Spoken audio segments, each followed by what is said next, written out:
Bom dia a todos. Sejam bem-vindos ao último dia da terceira semana teológica PUC Minas, com o tema Teologia e Literatura, Inspirações para o Tempo Presente. Abrindo o dia de hoje, teremos a conferência A Bíblia na Literatura, alguns exemplos. E para compor a mesa, eu convido o mediador da atividade, Padre Otávio Juliano, da PUC Minas.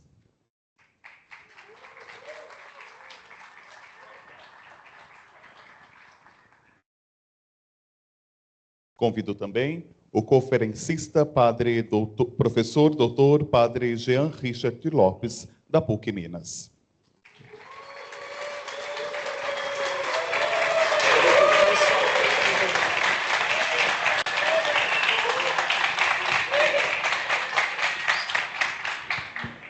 Ouviremos agora o professor doutor Otávio Juliano, que apresentará o conferencista e coordenará os trabalhos a partir deste momento. Bom dia a todos, obrigado pela presença mais uma vez, a colaboração do NDE e especialmente também a parceria com o diretório acadêmico.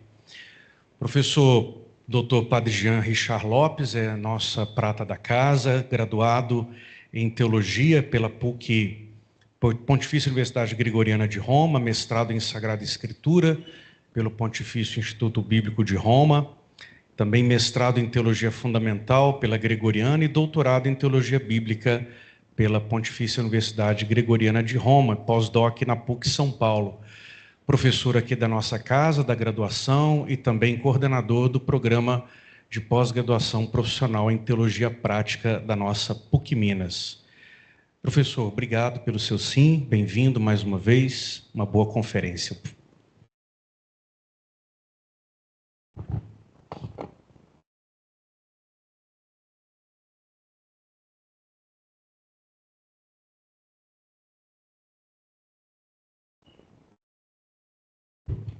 Bom dia. Nossa, está forte demais. Toda essa solenidade inicial, fiquei até constrangido. Sendo já de casa, é um pouco estranho, não é? Mas começo agradecendo pelo convite que me fizeram de desenvolver essa reflexão, essa conversa amiga aqui nessa parte da manhã, que encerra praticamente hoje a Semana Teológica, não é? O tema da semana como um todo era muito significativo, sem dúvida nenhuma, essa relação teologia-Bíblia. É uma discussão que vem avançando em vários ambientes, não só eclesiásticos ou propriamente de faculdade de teologia, mas também de fora da faculdade da teologia, não é? Na Europa, de modo particular, e nos Estados Unidos, já há algumas 2 décadas ao menos, tem se recuperado muito temáticas teológicas clássicas para se avaliar, refletir a realidade antropológica atual. Inclusive, essa recuperação carrega uma crítica à teologia, enquanto pensadores não crentes dizem que os teólogos abandonaram uma série de temáticas aí, e com isso estão deixando de contribuir com a reflexão antropológica diante das situações atuais, não é? E nesse contexto, a literatura também se faz muito presente. Bom,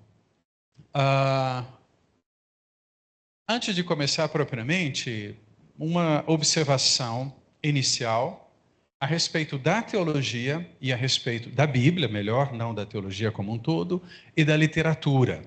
Na história da humanidade, na história do pensamento humano, a literatura sempre esteve muito presente. Claro, com todas as dificuldades e os meios possíveis, né? Imaginemos na antiguidade como Ilíada de Homero e tudo isso, a reprodução, a divulgação desses textos era uma coisa muito complicada, muito diferente do nosso contexto, onde as coisas são muito fáceis, o acesso a esse material. Mas há milênios aí, a literatura vem crescendo, né? E sendo assimilada, aceita, vivida com percepções diferentes,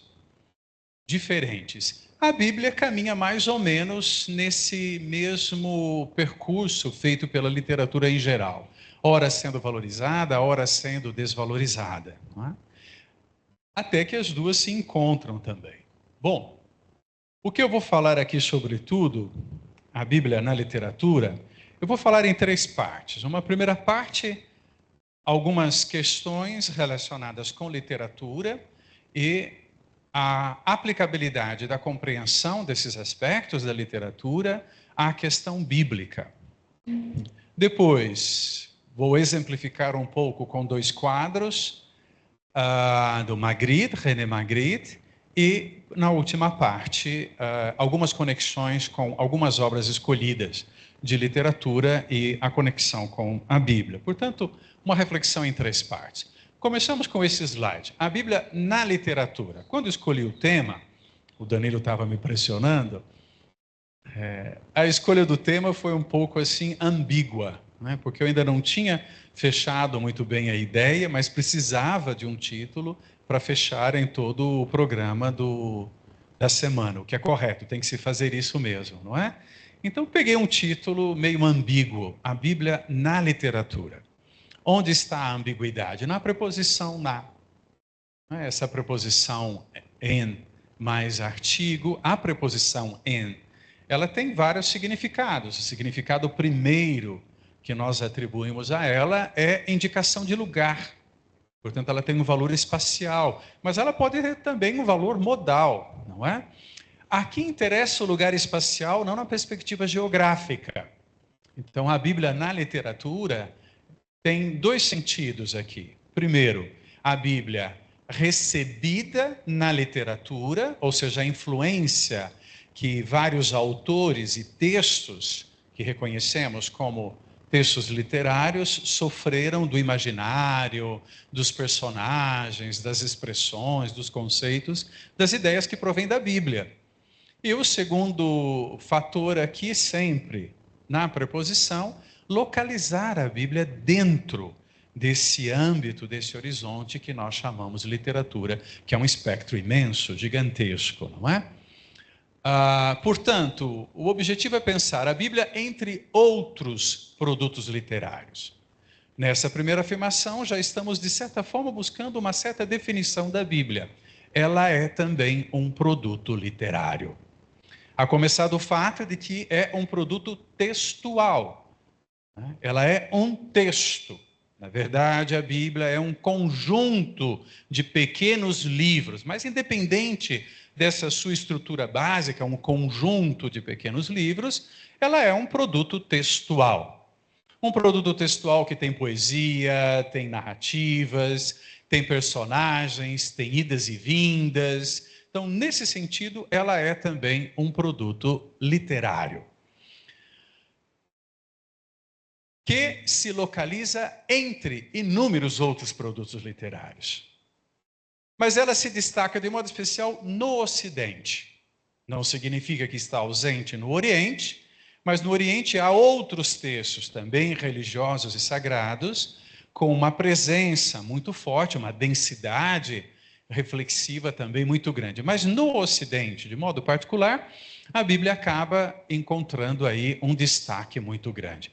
Destaque que só foi possível por causa do cristianismo. Porque a Bíblia judaica, a Tanar, como nós nos referimos a ela mais tecnicamente, era muito um texto de casa, ficava muito no ambiente judaico. O cristianismo é que favoreceu a difusão desse texto, que engloba o Antigo Testamento.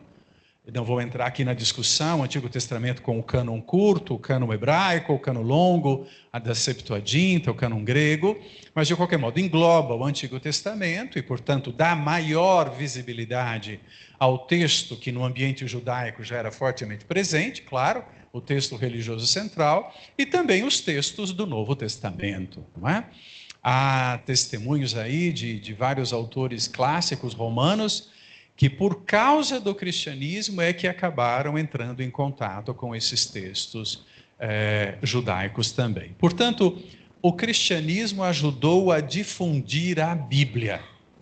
de modo que ela foi se tornando cada vez mais conhecido, particularmente no Ocidente. Com esse processo de difusão, ainda é o livro mais vendido e lido no mundo, ela também foi se tornando um marco cultural. De novo, sobretudo no Ocidente. Não é ausente no Oriente, mas ela é um marco cultural, sobretudo no Ocidente. Como um texto sagrado que carrega uma força normativa para a vida das pessoas, num ambiente, por séculos, fortemente religioso, de grande concentração na perspectiva judaico-cristã, e aí mais cristã, porque o judaico foi ficando cada vez mais uma porção pequena nesse ambiente, ela começou a influenciar fortemente a cultura, para além das paredes das igrejas, não é? Foi permeando o tecido cultural com as suas ideias, com os seus valores. Por isso que eu digo ali a Bíblia como marco cultural. Embaixo eu destaquei uma palavra: intertextualidade. Ora, à medida que a Bíblia foi permeando a cultura, penetrando na vida das pessoas e criando um imaginário próprio, ela passou a influenciar direta e indiretamente muitos autores de livros. Muitos autores de livros. E aqui estou falando desse conceito de intertextualidade. Esse conceito começa a ser desenvolvido com Júlia Kristeva, uma filósofa, semiótica, psicanalista também, que, se não me engano, nasceu na Hungria, mas reside já há muito tempo na França. E que depois foi aprimorado por outros filósofos, de modo especial na França e depois na Alemanha também, não é? O que é a intertextualidade? Genet, um dos semiotas que desenvolvem esse conceito, vai dizer que nenhum livro foi escrito sem a influência de outros livros. Ou seja, nenhum autor desenvolve um texto, estou falando de literatura, sem ter a influência de outros autores. Ninguém escreve a partir do zero. Todos nós escrevemos já processando, ressignificando, reelaborando uma série de influências e de ideias que já trazemos nas nossas cabeças. No caso da literatura, ideias essas que vêm da leitura de outros textos, de outros livros. No Ocidente, sempre de modo particular, seja numa perspectiva religiosa, pegar o texto como centro iluminante da vida de fé, seja numa perspectiva curiosa, não há o interesse de fé, mas o desejo de conhecer o texto, a Bíblia foi permeando a cabeça de muitos autores e isso acabou se refletindo nas suas obras, no modo como eles estruturaram as suas obras, desenvolveram as temáticas, os valores que estão presentes nessas obras, não é? Seja nos grandes romances, seja na poesia, seja nos grandes ensaios também, como inclusive na literatura ficcional, né? Como O Senhor dos Anéis, por exemplo, esqueci de Nárnia, o título completo de Nárnia, As Crônicas de Nárnia, os dois autores aí são muito religiosos, muito católicos, por sinal. A estrutura das obras deles, o imaginário que está por trás ali, é fortemente influenciado pela Bíblia, não é? Portanto, a Bíblia, ela é um marco cultural na literatura ocidental, tendo influenciado aí inúmeros autores e ainda continua influenciando. Pensemos, por exemplo, Saramago, que não é um autor religioso, pelo contrário, é um ateu declarado, mas que há textos que a inspiração é direta no texto bíblico, né? Um dos últimos textos dele que eu li foi Caim, né? Você leu já seu Caim? Com aquele estilo típico de Saramago, que começa, você não sabe do que vai terminar, não tem vírgula, não tem ponto final, parágrafo, páginas continuadas, não é? Estilo típico de Saramago. Ele faz uma releitura de Caim. É uma releitura que, de certa forma, se distancia em parte da proposta da mensagem teológica do texto bíblico, mas uma releitura muito pertinente, sobretudo porque tira Caim da posição do grande criminoso e coloca Caim como personagem que nos provoca a reflexão, não é? E, obviamente, questionando o próprio Deus. Mas, quando falamos de Bíblia e literatura, temos que considerar algumas coisas. Qual é a ideia de literatura que nós temos em mente? Nos 2 dias anteriores dessa semana, vocês já viram outros professores falando sobre literatura e teologia, e confesso que os professores que falaram antes de mim são muito mais preparados para falar de literatura, mesmo porque eles vêm pesquisando isso há muito mais tempo, né? Eu estou falando como um professor de Bíblia, a partir dessa perspectiva, não é? Portanto, olho para a literatura a partir daquilo que os meus estudos me pedem para compreender. Mas quando falamos de literatura, do que estamos pensando? Ao longo da história, a compreensão do que é um texto literário e um texto não literário vai sofrendo variações. E, em grande parte, essa definição ela corresponde a uma série de regras pré-estabelecidas por uma certa elite, que domina não só a escrita, como a difusão, a leitura e a interpretação destes textos. Essas definições feitas por uma certa elite nem sempre correspondem com a abordagem popular desses textos, não é? Mas, de qualquer modo, tem uma elite que vai tentando estabelecer aí, fixar os limites do que seria um texto literário e o que não é um texto literário. E isso não é uma invenção de tempos nossos. Foi sempre assim na história. Se pegarmos Agostinho nas Confissões, o 3º capítulo das Confissões de Agostinho, ele vai falar do texto bíblico. E a partir da pergunta, é literatura ou não é literatura? E ele vai expressar o seu incômodo, não pequeno, com o texto bíblico entendido como uma obra literária. Para Agostinho ali não dá para entender o texto como uma obra literária. E logo em seguida ele vai dizer, é um texto sem valor ser comparado a Cícero. Bom, aqui Agostinho mostra que ele entende literatura a partir de Cícero. O que isso significa? Cícero é um autor clássico, viveu mais ou menos um século antes, clássico para nós, né? Um século antes de Agostinho.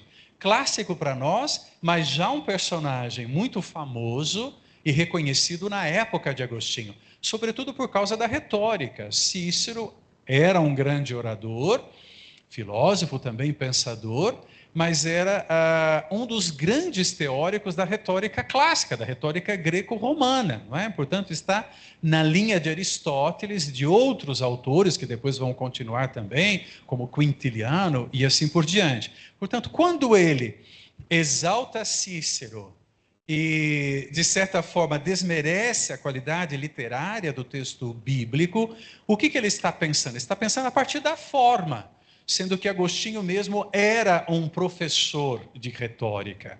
Portanto, um homem que conhecia as regras que normatizavam a construção do discurso com a finalidade persuasiva e que se refletia também não só nos discursos, mas nos textos. Não é? Então, a ideia de literatura que ele tem é uma literatura associada àquela, todas as regras de estruturação do pensamento, regras estilísticas também, para dar uma beleza ao texto, associada à figura de Cícero. Num outro texto, ele vai adiante na sua reflexão e vai dizer que, apesar das dificuldades do texto, é preciso valorizar o texto para entrar na mensagem, no conteúdo que está escondido no texto. Uma das dificuldades de Agostinho é a falta de uma clareza, porque o texto trabalha com muitas imagens, não é? Então, essa dificuldade de interpretar, de entrar no sentido do texto. De fato, a literatura bíblica não é uma literatura muito sofisticada, como a de alguns autores clássicos e modernos.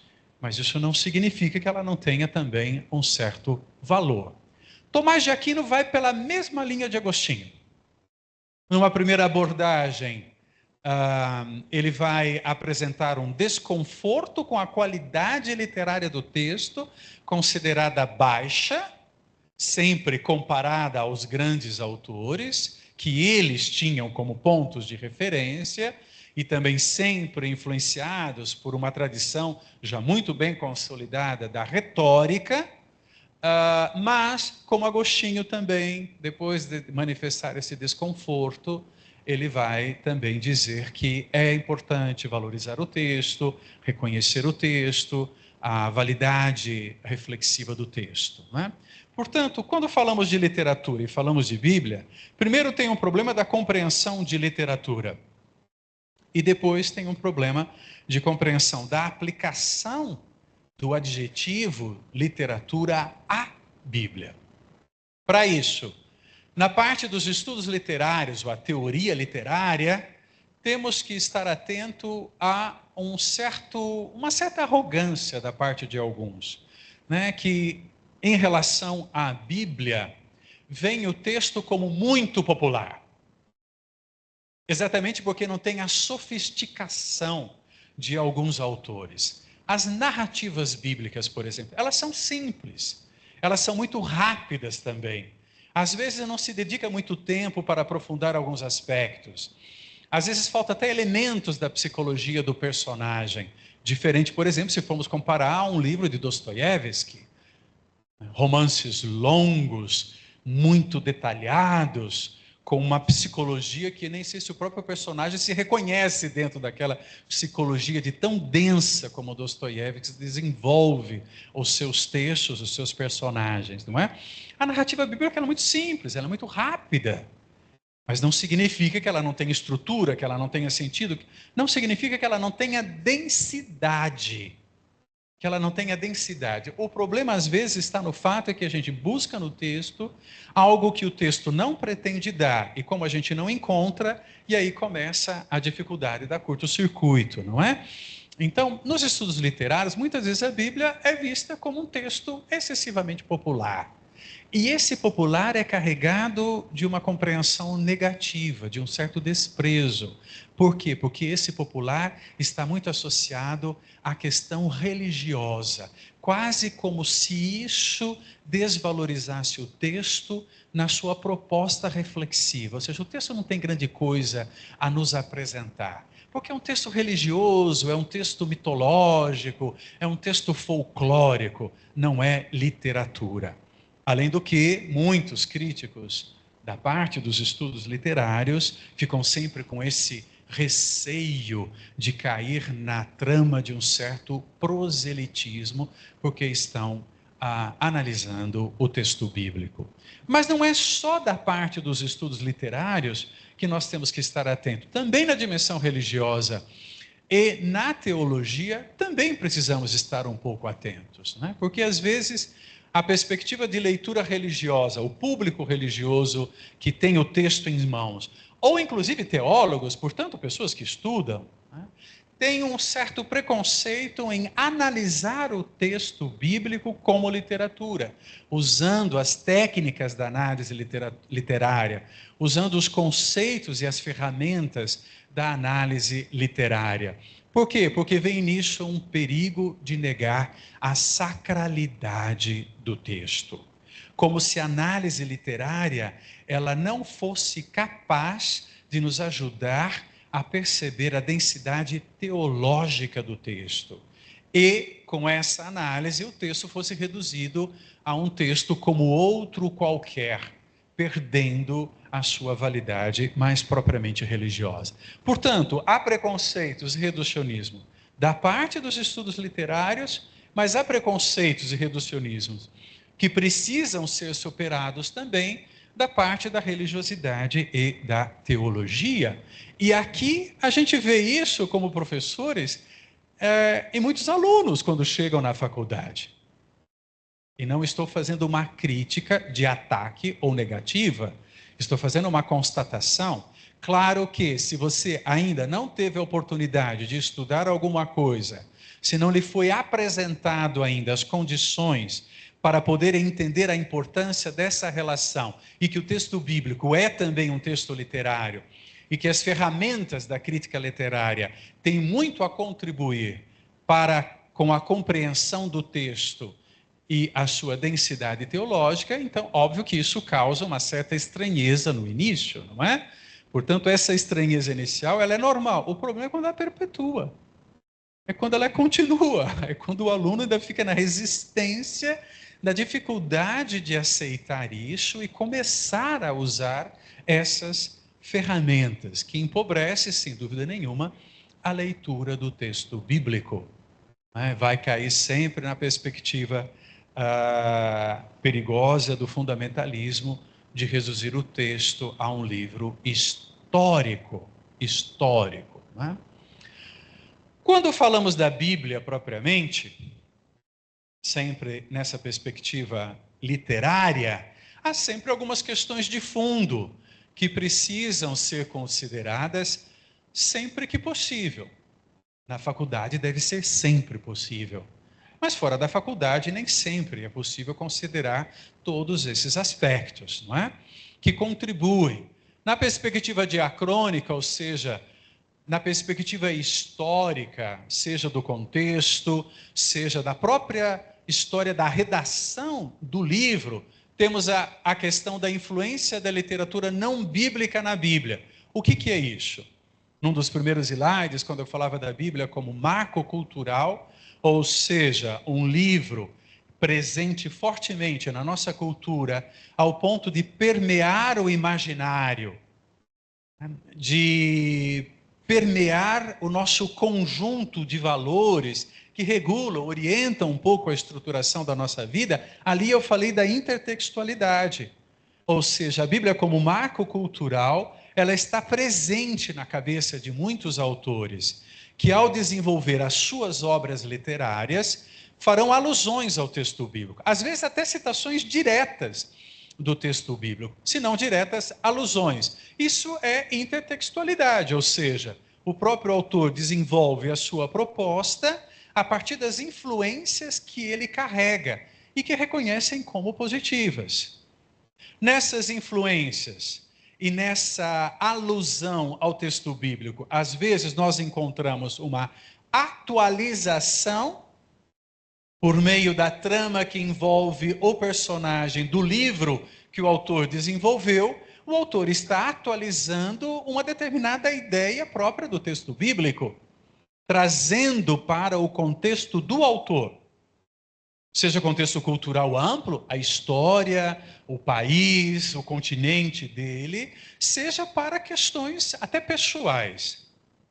Às vezes, essa influência, esse processo da intertextualidade, acaba indo muito além de uma atualização do texto bíblico e rompe com as fronteiras próprias da mensagem bíblica, gerando uma outra ideia, mas que parte da provocação do texto bíblico.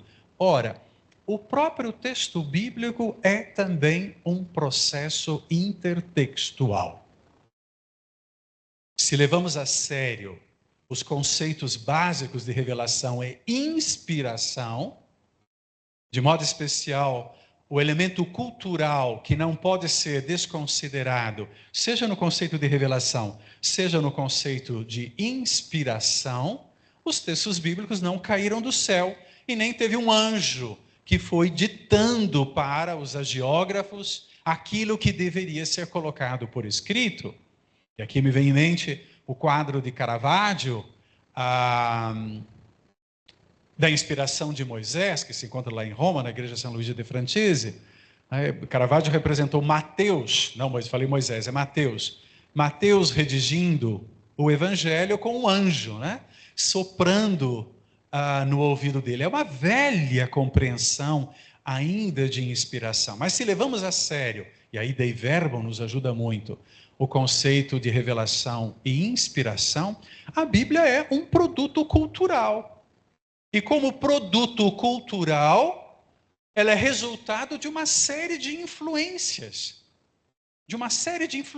Ou seja, há outros textos que circulam naquele amplo território que nós chamamos do mundo bíblico.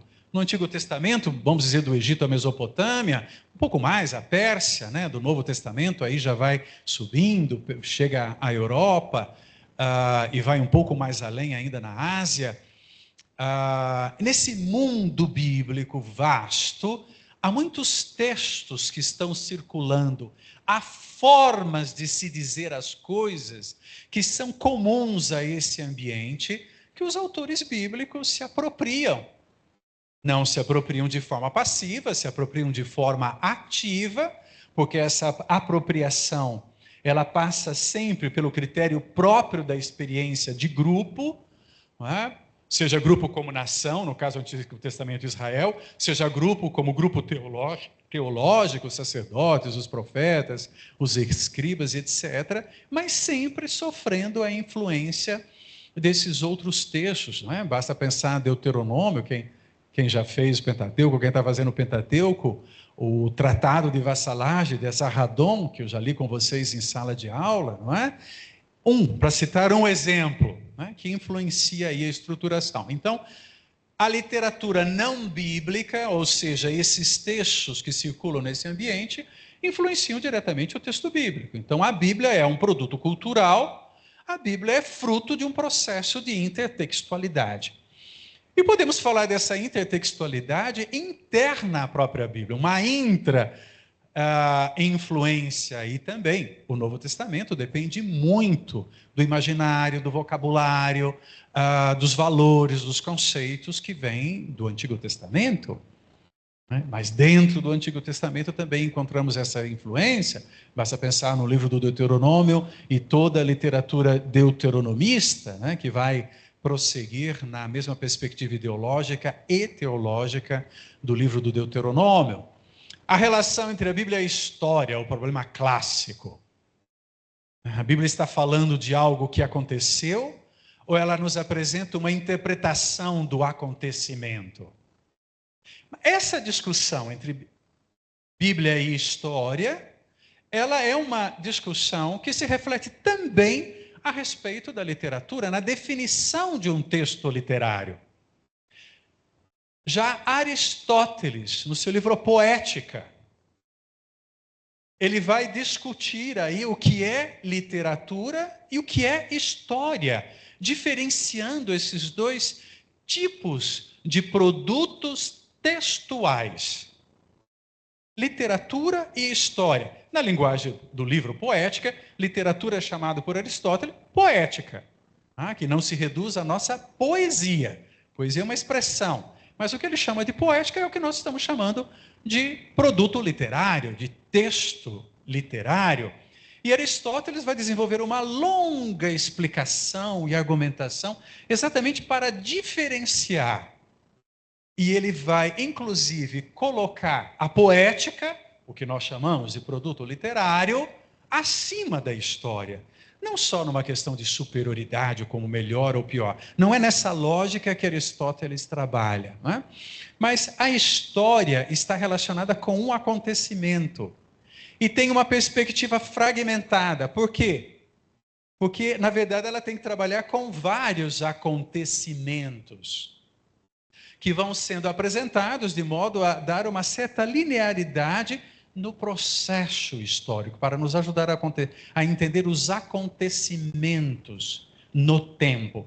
Enquanto que a poética, ou o produto literário, ele tem uma perspectiva mais unitária. Ele não trabalha com pedaços, com eventos variados, mas ele pode transformar um evento, numa perspectiva, linguagem moderna, ficcional, em algo realmente grande, que vai muito além de um evento específico. Então, vejam, já na antiguidade se faz essa discussão entre literatura e história, ou seja, um texto que nos fala de um acontecimento empírico, material, e a representação, essa é a ideia importante, e a representação da realidade, que pode ser, inclusive, numa perspectiva histórica, sem ser história, ou sem ser historiografia. Então vejam, essa discussão já é clássica, já é antiga. O contexto sociocultural dos eventos bíblicos, contexto esse que muitas vezes é muito difícil que nós tenhamos acesso, ou ao menos ter o acesso no nível que nós gostaríamos. Nós sempre chegamos ali mais por inferência e por aproximação do que por exatidão, não é? O próprio processo de formação dos livros bíblicos, podemos falar aqui da questão redacional dos livros, mas que eu não vou desenvolver para não tomar mais tempo, não é? Então, tudo isso são questões de fundo relacionadas com a diacronia, o processo histórico por trás da produção dos textos. Depois temos a questão da sincronia. Aqui nós já nos aproximamos da crítica literária. Reconhecer no texto, independente do seu contexto histórico e da história de formação do texto, um produto carregado de significado. Quando estou falando independente, não significa que o contexto perde totalmente o seu valor. Não significa isso. Mas o texto já carrega em si uma capacidade comunicativa. E porque o texto carrega em si uma capacidade comunicativa, nós precisamos de ferramentas para entender esse texto e extrair desse texto o máximo da sua mensagem. Nesse sentido, podemos entrar aqui também, e aqui assusta alguns religiosos, naquela concepção do século passado, que muitos filósofos e teóricos da literatura vinham desenvolvendo, semióticos também, como o próprio Umberto Eco, Roland Barthes, o francês, que é a questão do livro, o texto, como independente do seu autor. O autor, aquele que escreveu, é parte da autoria do texto. E quando se afirma que o autor é parte da autoria do texto, se está convocando uma outra parte a contribuir com essa autoria, que é o leitor. Que no texto físico não vai mudar muita coisa, não vai acrescentar nada. Mas na construção da significação, tem muito sim a contribuir com o texto, não é? Portanto, aí na questão sincrônica entram todas as questões dos aspectos literários, aplicados à literatura em geral, e que também se tornam úteis para a compreensão do texto bíblico. Sempre nesse esforço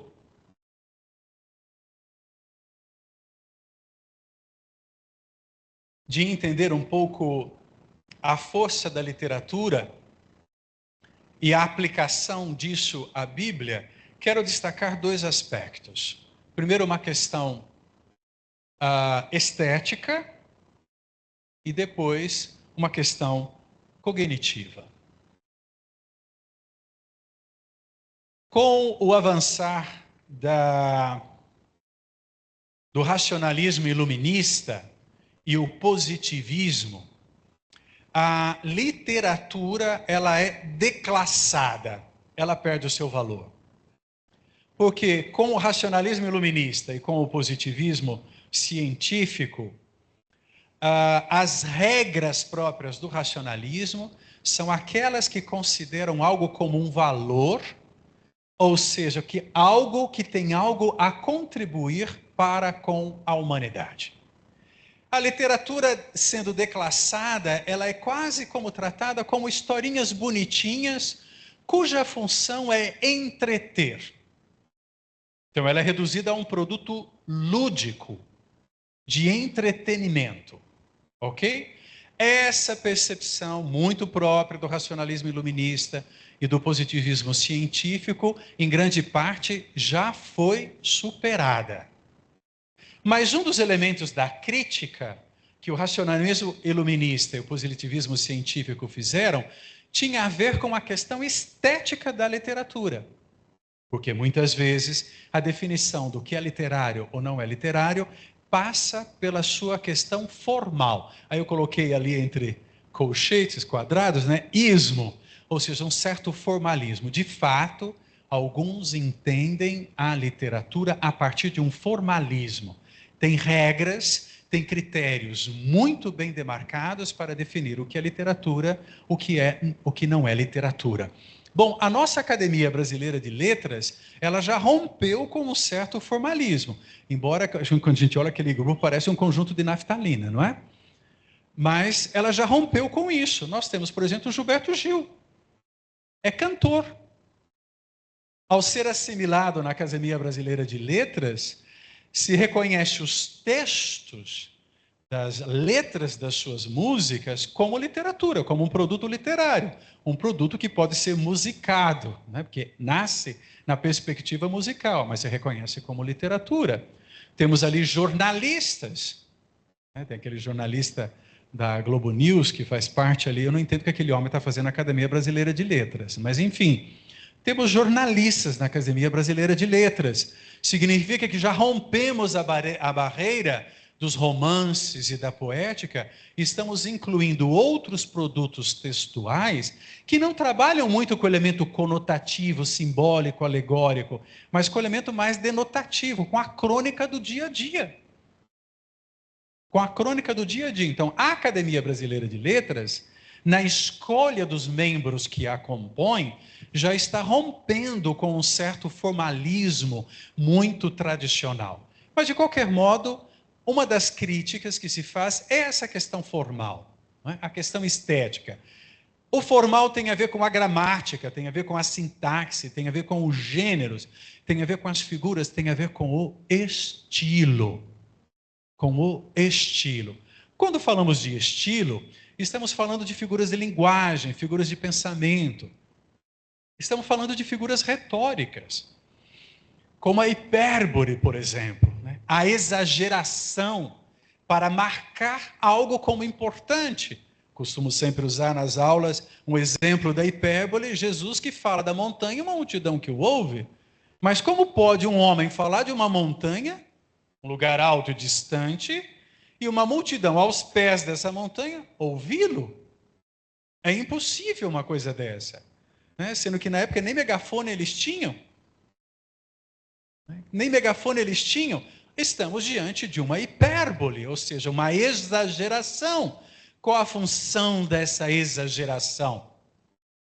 Ora, se tem uma multidão que parou para ouvir esse homem, você, leitor, talvez deveria prestar atenção sobre o que esse homem tem para dizer. Ao menos pare para ouvir. Quem sabe, como alguns daquela multidão, você dá um passo para frente e se torna discípulo desse homem. Então, a questão do estilo, quando se faz a crítica negativa à literatura, é porque ela é enxergada simplesmente como elemento estético, como uma roupa bonita que se coloca no texto. Mas o estilo não é uma roupagem bonita, embora ele embeleze o texto.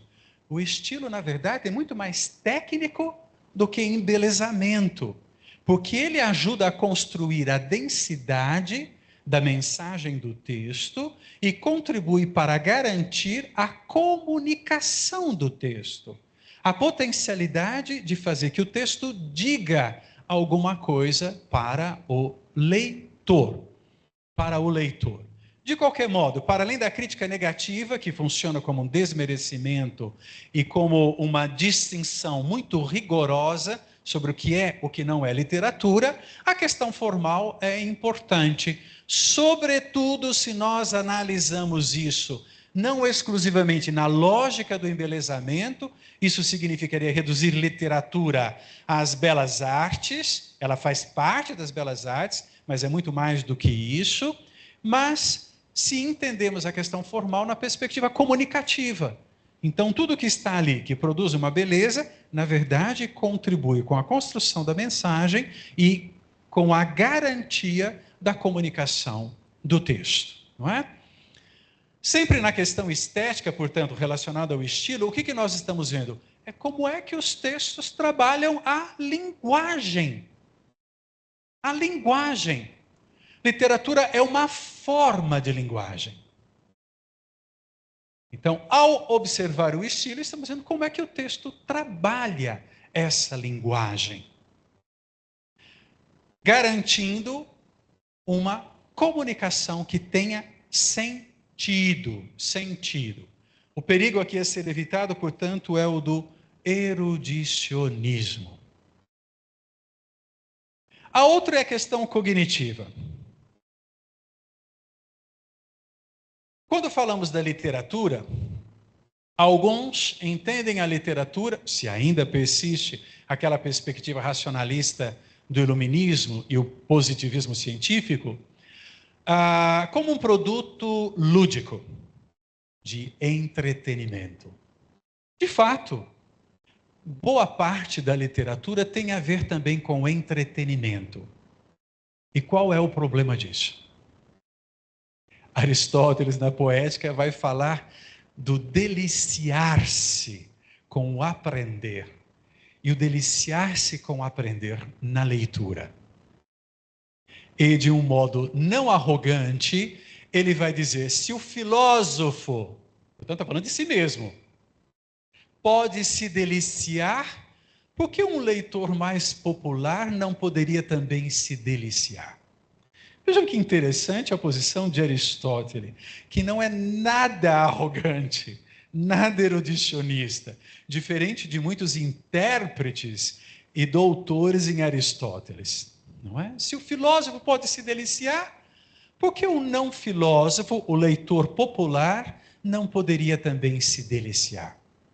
Mas o deliciar-se para Aristóteles na Poética tem a ver com a dimensão do entretenimento, a perspectiva lúdica do texto. O texto pode funcionar como um momento de evasão da realidade. Enquanto estamos lendo, nós podemos nos retirar da realidade e mergulhar com a fantasia e o imaginário naquele mundo que o livro nos propõe. Mas, ao mesmo tempo, o mundo que o livro nos propõe não é um mundo que cai do céu. Isso seria alienação. Não é um mundo que cai do céu. É um mundo construído a partir do mundo concreto. O autor é um homem concreto, que a partir das suas experiências concretas, traduzindo numa linguagem muitas vezes alegórica, ficcional, ele apresenta uma leitura dessa realidade.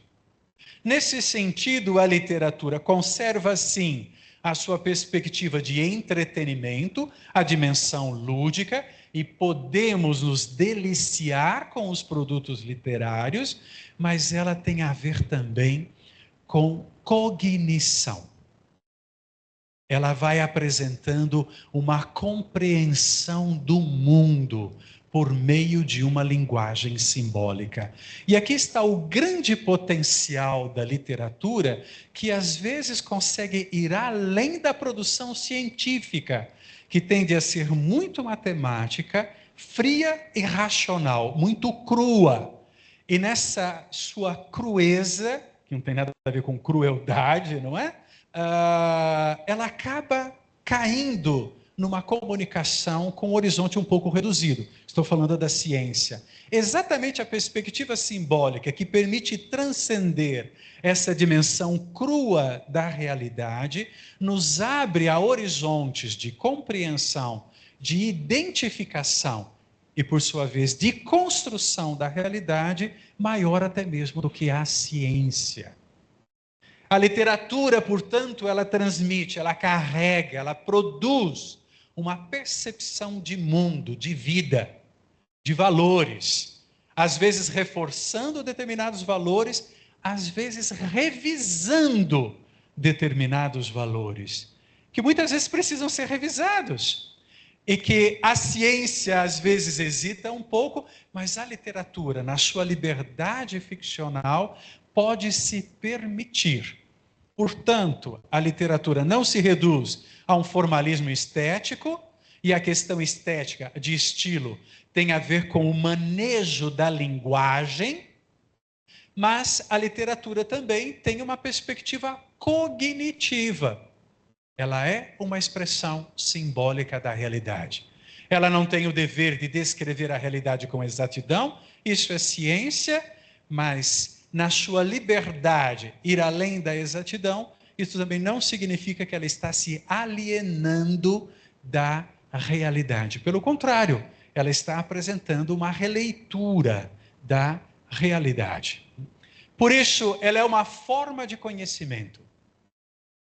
Uma forma de conhecimento que se expressa na perspectiva da ficcionalidade. Temos sempre que considerar a palavra ficção. Não tem a ver com historinhas de criança, embora os contos de fada sejam ficção.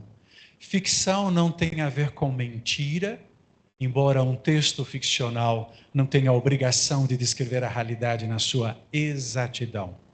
A ficcionalidade é um modo de olhar e descrever essa realidade com uma liberdade que transcende os reducionismos da própria realidade. Mas ela nunca está plenamente destacada da factualidade. A começar do fato que o texto é escrito na realidade e a partir da realidade. Sempre ainda nessa perspectiva da ficcionalidade, Aristóteles, lá na Poética, vai tratar muito o conceito da mímesis. Da mímesis, da imitação. Mas a imitação, para Aristóteles, não é um produto mal feito daquilo que não conseguiu ser totalmente como a realidade. A imitação corresponde exatamente à ficcionalidade. A capacidade de poder descrever a realidade com uma certa liberdade imaginativa e etc., que por sua vez nos ajuda a olhar para a realidade com um horizonte mais amplo, que transcende sempre os reducionismos com os quais nós, às vezes, aplicamos ou enxergamos a realidade. Nesse sentido, a imitação não é uma reprodução mal feita da realidade, mas ela tem uma perspectiva provocativa, porque ela nos devolve para a realidade, mas nos devolve já com elementos que antes não tínhamos presente. Teremos que considerar também a perspectiva pragmática.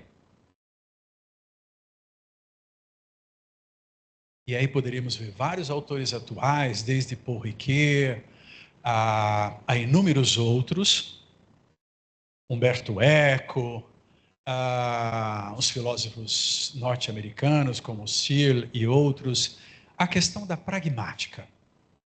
O texto tem uma força accional. O texto quer produzir algo. Logo, o texto também ele tem uma ação, ou seja, ele afeta a realidade. Ele afeta a realidade. É que por causa do tempo a gente não pode aprofundar cada uma dessas palavras, daí aí uma semana de congresso para cada uma delas. Quero ainda tratar de duas distinções importantes sobre o conteúdo literário.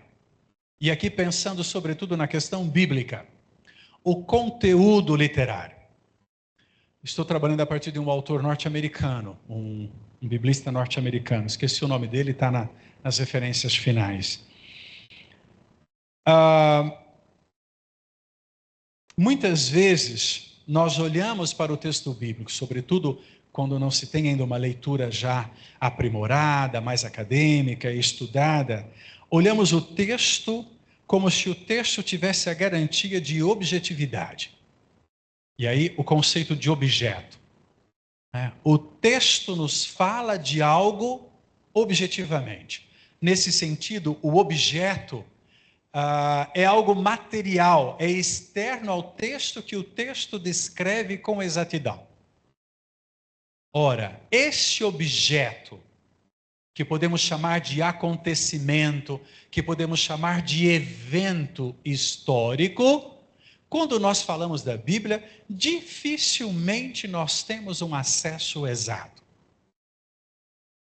Dificilmente nós temos um acesso exato. Mesmo porque isso é sempre externo ao texto.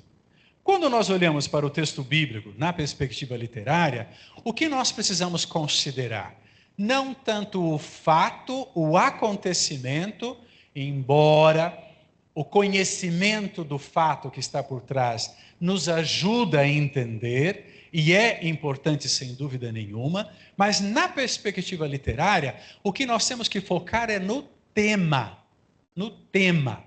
Eu coloquei entre parênteses na frente a palavra em inglês subject, porque essa é a palavra que eles usam em inglês, seja para sujeito, como nós também usamos sujeito, na construção gramatical, o personagem, ou o indivíduo na sua existência, mas eles usam também o termo subject para tema, para assunto, ok? Quando traduzimos para o português, temos que usar tema ou assunto. Quer dizer, o que interessa no texto, na perspectiva literária, portanto, estou na dimensão sincrônica, o texto sem significado em si mesmo, o que interessa é o tema. Logo, o texto não nos dá acesso ao objeto, o fato, o acontecimento, mas ele tem um assunto que é elaborado, que é desenvolvido.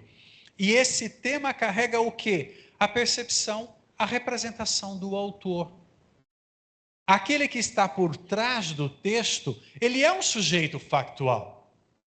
Nenhum autor do texto caiu do céu. Ele é um homem de carne e osso, que pertence a uma cultura, que viveu num tempo específico, num lugar específico, que teve determinadas ferramentas, que tinha um conjunto de conhecimentos. E muitas vezes, sobretudo no Antigo Testamento, mais do que um autor, temos um grupo de autores que estão por trás daquele texto. Ora, seja um indivíduo, seja um grupo autoral, podemos dizer assim, esses homens, eles têm também uma leitura da realidade. Portanto, o tema que nos é apresentado, em parte, reproduz essa percepção que eles têm da realidade, que é uma elaboração, uma representação. Essa palavra é muito chave, representação, que o autor faz da realidade. Mas nunca de uma forma autônoma, totalmente individualizada, como se destacada dos demais. Ele é fruto de um ambiente e isso se reflete. Além do tema, nós temos também os motivos. O que são os motivos? São como subunidades que vão formando esse tema. Aqui eu estou falando de conceituação que vem da crítica literária, ok? Tem motivos, são unidades menores. Vamos imaginar o tema como um muro. Os motivos são os tijolos que compõem esse muro. Vamos pegar um exemplo, Gênesis 2 e 3. Gênesis 2 e 3, que alguns ainda insistem em chamar de a narração já vista. Javista já morreu, já foi enterrado, já celebramos o 7º dia, já celebramos algumas décadas de morte. Mas alguns ainda insistem de chamar a narrativa já vista. O que temos? Qual é o tema? Qual é o tema amplo ali daqueles 2 capítulos? A criação do ser humano. Não é a criação do homem, é a criação do ser humano. Quais são os motivos? Vários. Um primeiro motivo está na descrição de Deus, apresentado como um oleiro. Nesse sentido, este motivo está respondendo como é possível a criação, mas não como é possível a partir do ponto de vista físico. É sempre do ponto de vista teológico, logo é do ponto de vista do significado dessa origem, não material, mas uma origem que nos ajuda a encontrar sentido para a nossa vida. O significado não é a tradução do átomo. O significado tem a ver com o sentido para a vida, para a existência. Então, o sentido primeiro está no Criador, apresentado como um oleiro, uma imagem que não é exclusiva do Gênesis, aparece também nos profetas. Jacil, me ajuda aqui, Jeremias ou Ezequiel? Jeremias 18.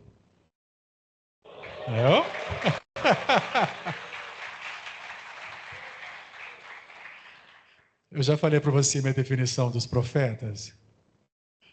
Amós é o sindicalista, Osés é o chifrudo, Isaías é o teólogo, Jeremias é o chorão, e Ezequiel é o sacerdote que tomava chá de cogumelo.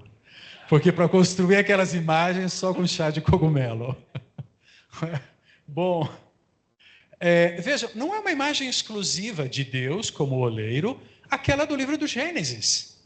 Então já tem um contexto maior, e estamos mais ou menos no mesmo ambiente, temporal, cultural, que influencia. Então, um dos temas, a origem, Deus, apresentado como oleiro.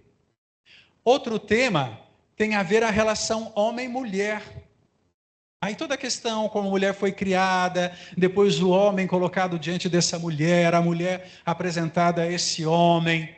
Tem a questão da solidão do homem, aqui do homem, não do ser humano, que depois pode ser aplicado ao ser humano. Como se supera essa solidão?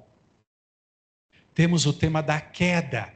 Na teologia clássica é o tema do pecado original. Pecado original é o problema de Paulo em Romanos. Não é o problema do Gênesis. Não é o problema do Gênesis. Mas temos o problema da queda. E o problema da queda está associado a quê? Ao desrespeito a uma ordem dada anteriormente. Logo, de pano de fundo, tem a questão da lei. Tem a questão da Torá. Justificar a importância de obedecer a Torá. Então, veja, o tema da criação do ser humano, porque ali nós estamos numa antropogênese, não numa cosmogonia, ele é construído a partir de vários motivos. E é isso que nós precisamos prestar atenção para colher de fato aquilo que o texto quer nos ensinar, quer nos transmitir, quer nos comunicar. Se ficamos preocupados com o elemento objetivo,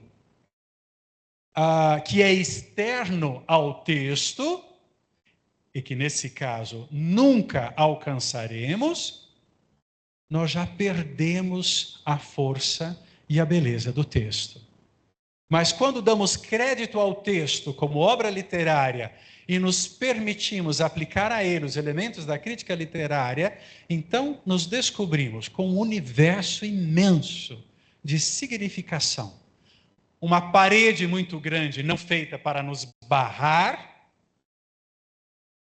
construída com uma série de tijolinhos que, à medida que a gente vai identificando, vai desvelando, vai abrindo a compreensão desse mesmo texto.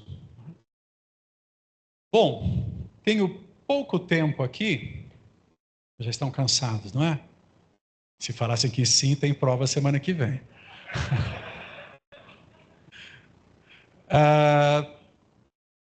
O que vocês estão vendo ali? O quadro, obviamente, né?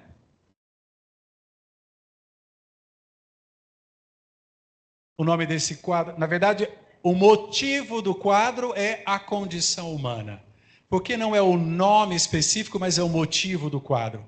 Porque o pintor René Magritte, a projeção está cortando, ele pintou vários quadros reproduzindo o mesmo motivo, a mesma técnica, ok? O que vocês veem ali? Pode falar sem medo, não vou dar nota.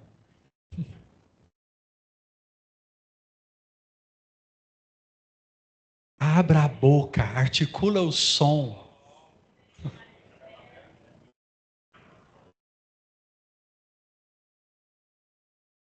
Isso, virou a Babel. Voltamos ao estágio pré-criação, o caos. Vamos dar uma ordem na coisa. Bom, vamos ver o quadro. A primeira coisa que chama a atenção é o centro do quadro. Essa paisagem. Uma paisagem rural, né? Um campo verde, com uma árvore ali marcando uma certa centralidade, arbustos aos pés da árvore, e um bosque que vai se formando ao fundo com as nuvens no céu. Então, a primeira coisa que chama a atenção é: estamos diante de uma paisagem. Quando olhamos com um pouquinho mais de atenção, notamos algumas coisas particulares. Essas 3 estacas, né, que saem da base da janela e vai até o que representa o piso dessa sala. Logo, se tem uma paisagem além de uma janela, estamos vendo a paisagem de dentro de um ambiente, de uma sala.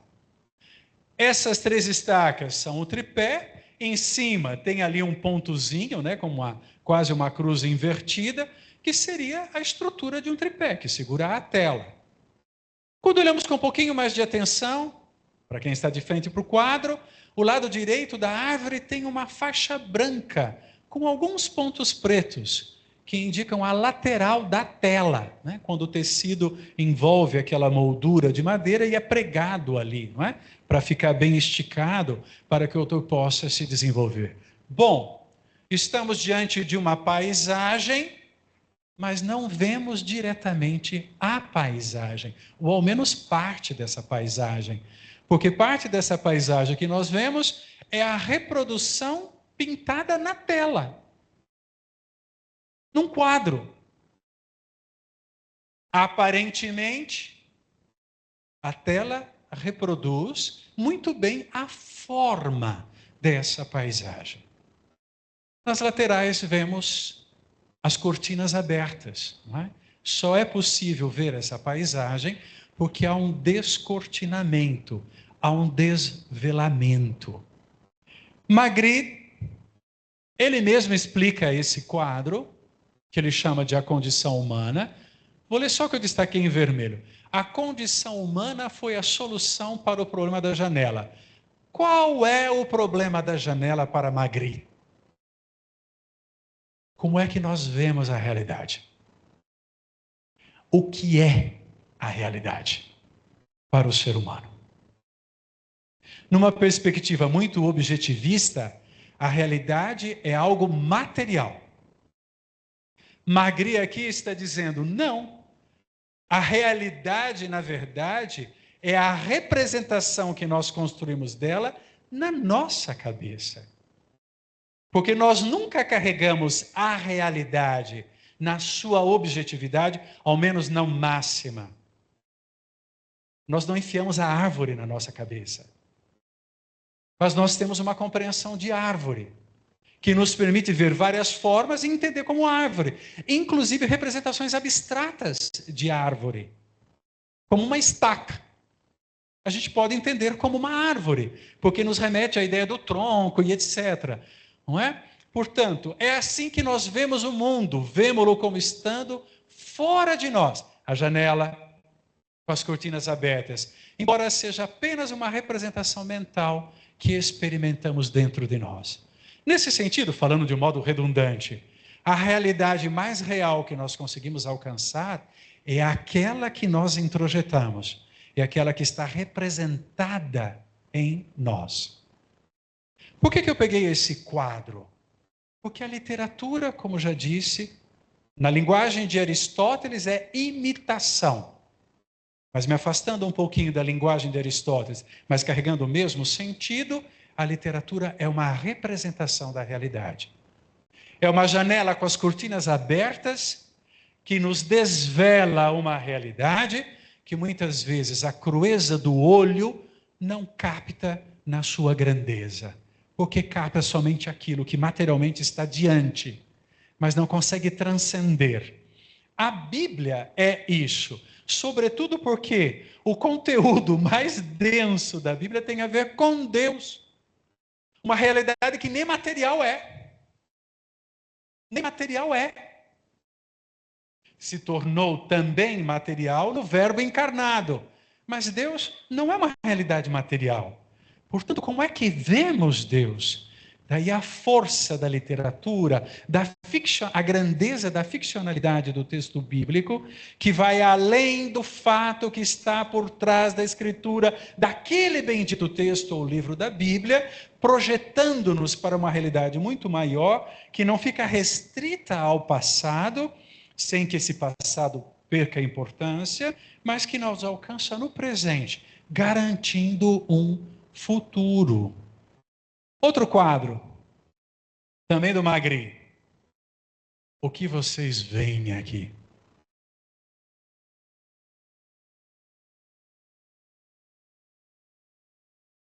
Esse quadro é famoso, né? Por causa dessa maçã no nariz. Esse quadro foi encomendado a Magritte por um advogado muito rico lá na França, o que ele encomendou? Um autorretrato de Magritte. Interessante, alguém encomenda um quadro para um pintor, e o que o pintor tem que pintar? Um autorretrato dele mesmo, do pintor. Bom, Jacil me corrija aqui na psicanálise de Botequim. Encomendar um quadro do pintor, que é um autorretrato do próprio pintor, é quase canibalismo, né? Um desejo de apropriar-se do pintor, da existência desse pintor, como se o quadro pudesse cristalizar o pintor como uma propriedade dele. Magritte aceitou a encomenda, mas com problemas. Ele tinha uma dificuldade. Ele não gostava dessa coisa de se mostrar muito. Diferente de muitos outros, como, por exemplo, Van Gogh, que tem inúmeros autorretratos pintados por ele. Velázquez, no quadro Las Niñas, que tem um pintor pintando as meninas, o reflexo do rosto do pintor é o rosto do próprio Velázquez, né, lá no Museu do Prado. Mas Magritte não gostava, ele tinha essa dificuldade, mas ele aceitou a encomenda. Então, ele fez um autorretrato, mas colocou a maçã diante do rosto. Bom, nós vamos olhar o texto aqui. O texto, por que o texto? Porque os quadros têm que ser lidos. Tem que ser lidos. Temos aí, primeiro, o ambiente. O homem está no lugar com uma delimitação bem marcada. Tem um murinho atrás dele, indicando um limite. Mas esse limite não é exatamente um muro que ofusca. O limite indica até onde ele pode ir, mas o horizonte é maior, porque no fundo nós vemos o mar azul e logo em seguida a formação de algumas nuvens. Não é uma visão romântica da realidade, não. Se o azul do mar indica uma certa harmonia, não há movimentação, não há ondas, a formação que vão adquirindo densidade é uma tempestade de fundo que vai se formando, ok? Depois, quando olhamos para ele, olhem para o braço direito, para quem está olhando para o quadro, que na verdade do personagem é o braço esquerdo. É como se ele tivesse cortado o braço e invertido. Ele inverteu a posição do braço, não é? No próprio aí, esse capote que ele está usando também, burguês, né? Bem estilizado, bem feito, também tem um problema, falta o terceiro botão. Tem uma crítica à burguesia da época. Ele está fazendo uma ironia da burguesia, né? Muito perfeitinha, muito clássica. Ele muda a coisa. Mas o que interessa, sobretudo, é essa maçã. Tem algo visto e escondido ao mesmo tempo. Se prestarem atenção, é possível ver uma parte do olho esquerdo dele. Mas uma parte, não o olho inteiro. A pupila não é vista inteira. O outro olho nós nem vemos. A famosa janela da alma aqui, ela está entreaberta. Entreaberta.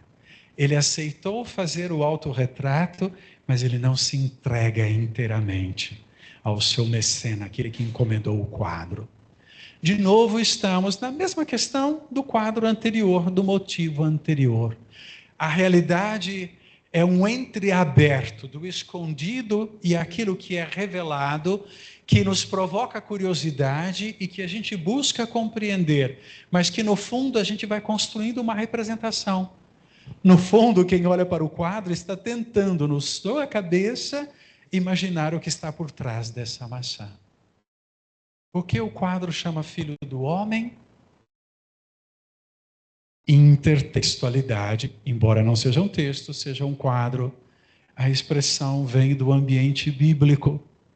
Bene Adam, Filho do Homem, que na Bíblia pode ter vários significados. O significado mais simples de Filho do Homem na Bíblia é outro ser humano, um descendente de Adão. Quando ele deu esse nome, o descendente de Adão, ele está falando da condição humana. A realidade mais real que nós conhecemos é uma representação que nós construímos na nossa mente. A maçã é uma referência a Gênesis 3. Sabemos que o fruto de Gênesis 3 não é uma maçã, não tem um nome ali de um fruto. Propositalmente não tem o nome de um fruto. Mas na tradição cristã, nessa leitura bíblica popular, e não só popular, que acabou impactando a arte sacra, a maçã representa aquele fruto de Gênesis 3. Logo, essa realidade, que é real enquanto uma representação na nossa mente, é uma realidade desafiadora. Desafiadora, complexa. O texto bíblico, enquanto literatura, tem uma maçã na frente do nariz. E a gente tem que enfrentar o desafio dessa maçã para descobrir como é esse nariz. Como o tempo está correndo, eu vou exemplificar um pouco, fazer um teste aqui com uma leitura do texto Fausto, o Fausto, de Goethe. Esse autor alemão do final do século XIX, acho que 1880, se eu não me engano, que ele escreveu o livro O Fausto. Goethe escreveu o livro O Fausto inspirado num folclore medieval. Os dois grandes personagens do livro é Fausto, o homem curioso, inteligente, que quer saber das coisas, e Mefistófeles, Satanás. Fausto vende a alma para o diabo, Mefistófeles, para conseguir todas as coisas que ele queria. Então, Goethe, intertextualidade, ele parte de um folclore medieval, que obviamente foi criado numa perspectiva, lá na Idade Média, de caráter moralista, com a ideia de que quando o homem vai atrás desordenadamente, linguagem naciana, dos seus prazeres, vende a alma para o diabo, se afasta de Deus. A perspectiva medieval era moralista. Goethe também conserva um pouco essa perspectiva medieval, mas, final do século XIX, ele está fazendo uma crítica à Revolução Francesa. Ele entende Mefistófeles um pouco como os idealizadores da Revolução Francesa. Estamos diante aqui do romantismo alemão. Romantismo alemão, que teologicamente vai desembocar em Ratzinger. Tem muito do romantismo alemão. O livro, a obra, um clássico internacional, é descrito em várias partes, não é? E logo no início tem o prólogo no céu. O prólogo no céu. É o texto que vem depois. Antes do prólogo no céu, tem um momento que aqui é o próprio Fausto. Ele está no seu escritório, que é descrito como um grande laboratório, no qual ele quer traduzir o texto bíblico o início do Evangelho de João. Enarche hologos. No princípio era o verbo. No princípio era o verbo. Então lá, aqui é Fausto dizendo, está escrito, no início era o verbo, coloquei em alemão, im Anfang war das Wort.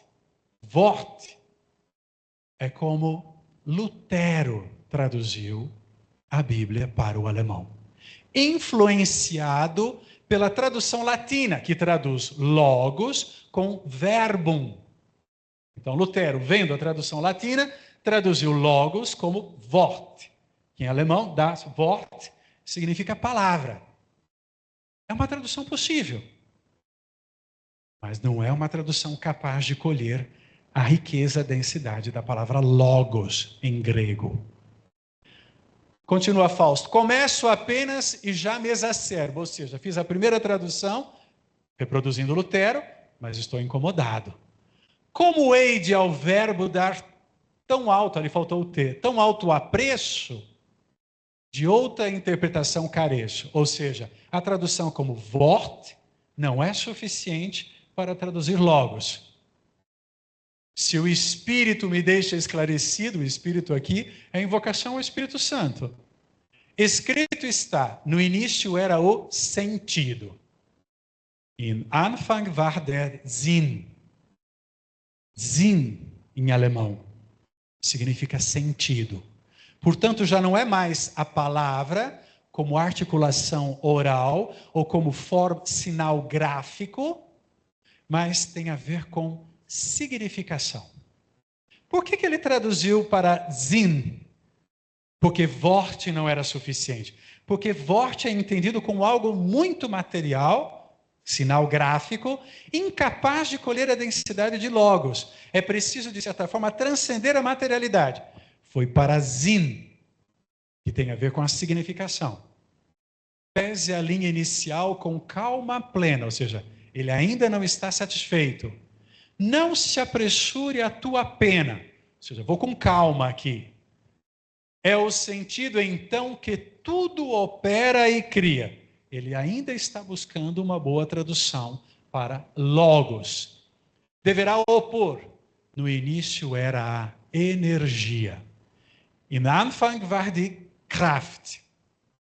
Kraft, em alemão, significa energia, força, poder muito intenso. Existe a palavra energia, mas ele não escolheu a palavra energia, ele escolheu Kraft, porque ela indica uma força poderosa. O que ele tem em mente aqui? Gênesis 1. Gênesis 1, como é que Deus cria? Cria por meio da palavra. Então essa palavra tem uma força capaz de dar forma à criatura, à realidade. Kraft.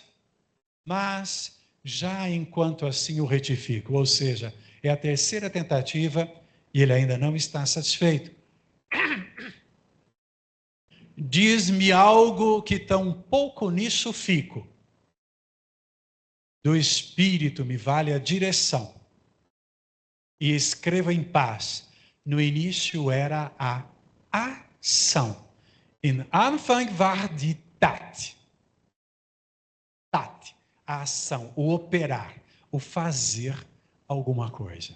É a última tentativa de tradução que Fausto dá à palavra logos. Usando terminologia moderna de Chomsky, a todos, a Humberto Eco e todos os autores, esse tat é o que nós chamamos de pragmática linguística. A palavra tem uma força sobre a realidade. Logo, a palavra é uma ação. Nesse sentido, a literatura, que é feita de palavras, de letras, articuladas, ela tem uma capacidade accional de produção da realidade. Sempre a partir da representação que ela faz desta mesma realidade. A última coisa que quero ver com vocês, não vou entrar em todos os detalhes, não vou ler o texto. Sempre no Fausto, no início do livro, tem o chamado prólogo no céu. Prólogo no céu. E esse prólogo no céu, ele se inspirou no livro de Jó. Primeiro e segundo capítulo de Jó. Aquele diálogo entre Deus e Satanás. Lembrando que Satanás, ali no livro de Jó, ainda não é o nosso diabão, não. O Satanás ali do livro de Jó é o procurador-geral da República. Ou seja, ele faz parte da corte de Deus. E a função dele é questionar a fidelidade do ser humano. E Jó é o desgraçado que caiu diante dos olhos de Satanás, não é? O prólogo, ele se inspira, Goethe se inspira no livro de Jó para construir essa parte do Fausto. Então, primeiro ele tem que dizer quem é Mefistófeles. Mefistófeles, que é aquele que vai tentar Fausto, que vai comprar Fausto. E tem todo um diálogo. Diferente do livro de Jó, aqui começam a falar Gabriel e Miguel, cantando os louvores e a grandeza de Deus. Depois é que entra Satanás, que toma a iniciativa. No livro de Jó é Deus quem toma a iniciativa. Aqui é Satanás quem toma a iniciativa. O Deus de Goethe também está olhando para Fausto como um queridinho. Mas Fausto não é exatamente como Jó. Não é tão perfeito como Jó do primeiro e do segundo capítulo. E Mefistófeles vai também aqui começar a questionar e vai pedir a Deus a autorização para provar Fausto. Mas já com um sorriso, e ele faz uma proposta para Deus. Se eu ganhar, você vai reconhecer que eu sou melhor nessa aposta. Bom, ele ganha. Para descrever Fausto, Goethe usa todos esses textos bíblicos. Jó 1 e 2, Gênesis 1 e 26. Por quê? Porque Mefistófeles vai chamar Fausto diante de Deus de o Deusinho. Ele usa no diminutivo, o Deusinho. Porque é a referência à imagem e semelhança de Deus. Depois, Gênesis 2:7, a criação do homem. Gênesis 3:14, a maldição sobre a serpente que rasteja. E Kohelet, que é um dos livros mais críticos e pessimistas da Bíblia, né? Do lado aqui nós temos uma pintura de William Blake, um pintor inglês, que representa o livro de Jó. Qual é essa cena que ele está representando?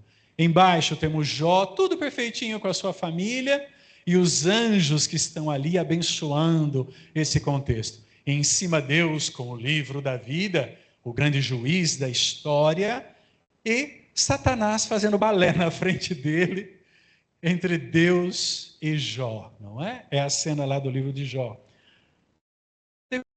Depois essa cena aqui, sempre de Blake, Jó, ajoelhado com as mãos para baixo, portanto aberto, os amigos de Jó apontando para Jó. Do lado de Jó, a esposa, com a perna que comprime no útero e os braços, né? Ou seja, fechada a vida. É ela quem vai dizer para ele, é melhor morrer. Né? Totalmente o fechamento à vida. Mas os amigos aqui, vejam, o que quero dizer com isso? Jó é um dos textos bíblicos que mais influencia a literatura universal. Ele é retomado por muitos autores, porque Jó levanta o problema clássico da teologia, que é também filosófico, a teodiceia, o problema do mal. O problema do mal. Mas por que Jó influencia a literatura para trabalhar deste problema? Porque Jó faz uma teologia corajosa.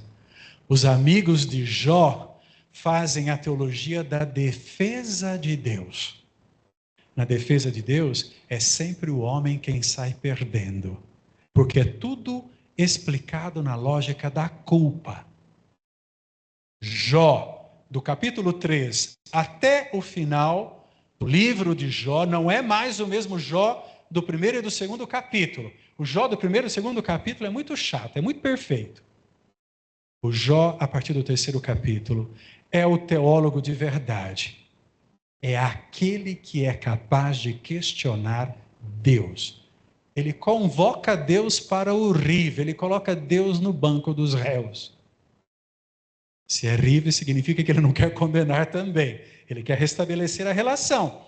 Mas para receber a relação, tem que vencer o medo de questionar Deus, para então entrar na profundidade do sentido da existência da vida e só então entendê-la como uma experiência de salvação. Vejam, tudo isso é literatura, não é história objetiva. E aí concluo com uma provocação a vocês que estão fazendo a graduação de teologia. Qual teologia vocês querem aprender ou conservar? A dos amigos de Jó? A teologia da defesa? Ou a teologia de Jó? A melhor resposta está no livro de Jó, No final, quando Deus fala da tempestade, ele acaba com os amigos de Jó, quase como dizendo: eu não preciso de defensores. Mas ele acolhe Jó. Porém, o livro termina sem ter um verdadeiro final feliz. Ok?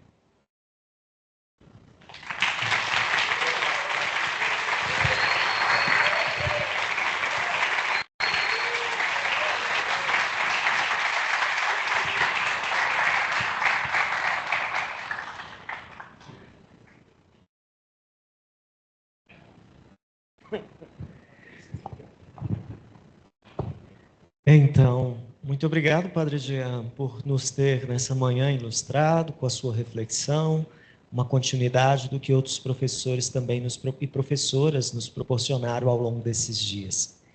Nós vamos ficar com essa pergunta, ficar também com muitas das suas outras provocações, mas eu não consigo não dizer uma coisinha, porque o senhor disse que o livro não termina com um final feliz, né? Em certo sentido, é muito interessante. 42:5. Antes conheci-te de ouvir dizer, mas agora os meus olhos te contemplaram. Então, aquilo que era o desejo dele de restabelecer relação, né?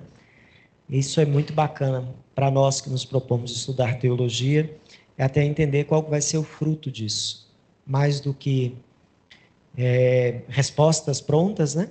Essa relação que vai se constituindo, reflexão, e que vai se constituindo também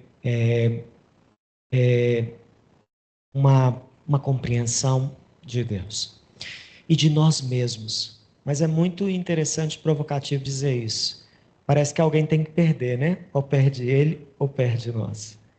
E ao longo do tempo, até por um falso respeito, sempre perdeu o homem, né? Teólogo, os amigos de Jó. Nós vamos ter uns 10 minutinhos para banheiro, se alguém quiser usar o toalete, e a gente vai voltar em seguida para poder as apresentações. Agora nós vamos ter o sarau, vai ser um momento muito importante dentro dessa nossa semana teológica. Então, a gente vai dar uns 10 minutinhos desse intervalo, e qualquer dúvida que a gente quiser esclarecer com o professor, a aula de quinta ou de sexta-feira vai servir esse propósito. Além dos encontros de corredor, né? Só para recordar, o QR Code do dia de hoje será apresentado no final do sarau literário. Então, vamos aproveitar para valorizar aí o que foi preparado pelo professor e pelos alunos, tá bom? Ok. 10 minutinhos.